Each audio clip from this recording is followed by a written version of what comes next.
বিদায় অনুষ্ঠানের দোয়া মাহফিলের প্রধান অতিথি উপবিষ্ট আমাদের স্কুল ও কলেজের vice principal Abdul Mamun sir এবং উপবিষ্ট আমার সহকর্মীবৃন্দ এবং পরিশেষে এইচএসসি পরীক্ষার্থীবৃন্দ, তোমাদের আজকের এই অনুষ্ঠানের মাধ্যমে তোমাদের হাতে অ্যাডমিট কার্ড তুলে দেওয়া হবে এবং এই কলেজে এতদিন আমাদের কাছে ছিলে, পড়ালেখা করেছো এবং আমাদের কাছ থেকে হয়তো আজকে তোমরা বিদায় নিবে, বিদায় অনুষ্ঠানটা হবে, কিন্তু তোমরা আমাদের মাঝে চিরকালই থাকবে।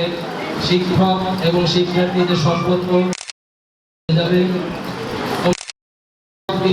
যারা যে নির্দেশনাগুলি দিবে তোমরা সেই নির্দেশনাগুলি ভালোভাবে পালন করবে এবং এইচএসসি পরীক্ষার কেন্দ্রে কোনোভাবেই যেন অপ্রীতিকর কোনো ঘটনা না ঘটে সেদিকে খেয়াল রাখবে এবং পড়ালেখা ভালো করে করবে।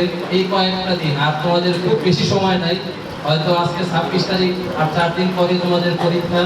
এই সময়টুকু কাজে লাগাবে এবং ভালোভাবে মন দিয়ে পড়ালেখা করবে, মা বাবার কথা শুনবে। তোমাদের সুস্বাস্থ্য কামনা করে আমি আমার স্বাগত শেষ করছি। ধন্যবাদ।